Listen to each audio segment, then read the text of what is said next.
سامعني؟ اللي عم تكتب مايك بليز، انت موجود بالغرفة؟ معلش يا كان زمان، ارتاح.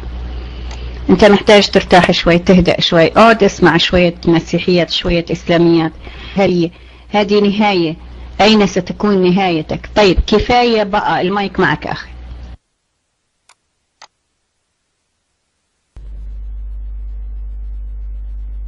طيب كده الصوت مسموع؟ كده الصوت واضح لو سمحتي؟ لو الصوت واضح اكتبي لي واحد. طيب شكرا لك. طيب سلام لكل الموجودين في الروم. انا مش عارف الاستاذ كان زمان الاول طلع طبعا اتكلم عن المايك، ما كانش حد فاهم منه اي حاجه، ماشي. فانا الحقيقه استغربت، يعني الادم اداله فرصه كتير يتكلم فيها وللاسف ما فهمناش منه اي شيء. يمكن مش عارف المشكله كانت عندي انا، بس فعلا في البدايه خالص اتكلم زياده عن دقيقتين او 3 دقايق ومفيش ولا كلمه كنت سمعتها. عموما يعني شكرا ليك على المايك يا ادمن، وحابب بس اوجه رساله للاستاذ كان زمان. يعني هو دلوقتي جاي بيعترض على العهد القديم وبيعترض على سفر نشيد الانشاد، ماشي، انا مش هختلف معاك ان هو في الفاظ جنسيه والفاظ بنت وسخ، ماشي، لكن الاهم نشوف يسوع اتبعبص على الصليب. يعني نشيد الانشاد اهم من بعبصه يسوع على الصليب؟ اتبعبص وفشك وطلع عين اهله، وانضرب على قفاه، تمام، دوت اهم من نشيد الانشاد. يا نصارى يا اولاد الوسخ، انتم متنكين كلكم. ويدوب يا بنت الوسخه، مش كفايه صورك اللي على النت؟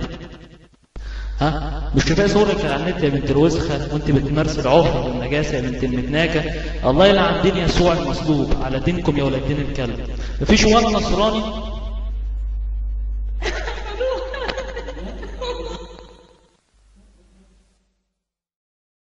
كول بوي اخي، ترفع ايدك تاخد المايك.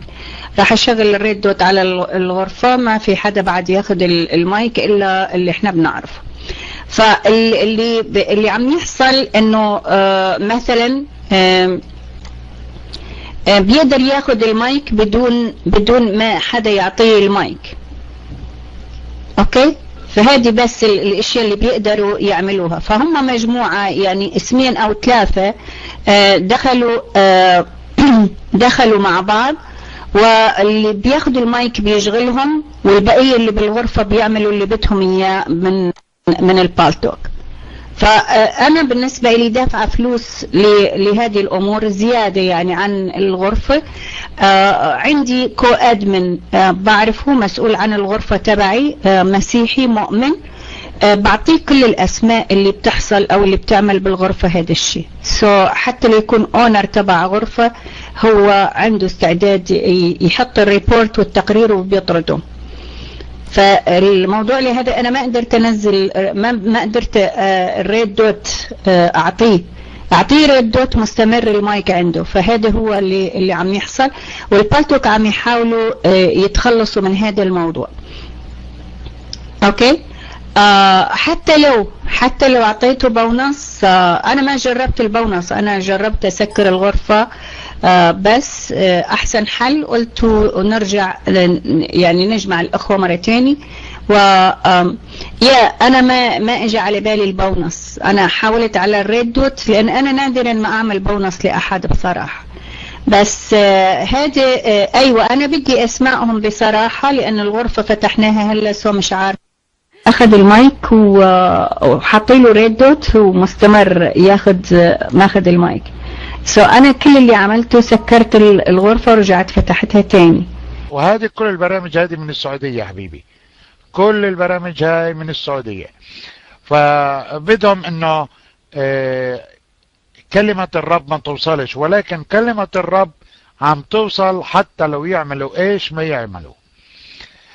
المايك معاكي.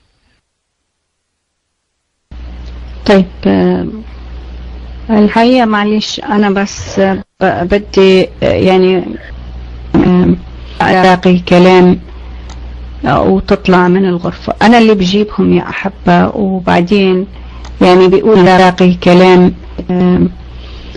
الموضوع أنه الناس اللي عم تدخل الغرفة يعني تدخل ما عم تحكي أي شيء، بس عم تلاقي كلام وتطلع من الغرفة. أنا اللي بجيبهم يا أحبة، وبعدين يعني بيقولي شفتي أنت اللي جبتينا، وبعضهم بيطلعوا يسبوني وبيشيلوا اسمي من الليست. أنا بتعب كتير حتى أجيب الناس للغرفة، ومع كل الأسف يدخلوا ويلاقوا يعني طرد من آخرين. خلينا نطول بالنا عليهم. يسوع فداني أخوي، الرب يبارك. شكرا أختي. لو صوت بس اسمعك بينا واحد سلام المسيح مع جماعة، لو كان الصوت بس واضح. طيب شكرا لك يا أختي الكريمة، وشكرا لكل الأحباء الموجودين معاكم. سلام المسيح معاكم، سلام إله المحبة مع جماعكم. طبعا يعني بالنسبة للي حصل في الروم، أنا كنت موجود بس باسم تاني معاكم، فكنت حاضر اللي حصل. هو اللي حصل فعلا زي ما اتكلم الأخ من تشيكن، هو برنامج من السعودية، تمام. هما المسلمين بينقلوا لبعضهم، فما بيقدروش الادمن يقدر الدوت، وحتى الباونس اخت الكريمه برضك ما بيأثرش على فكره.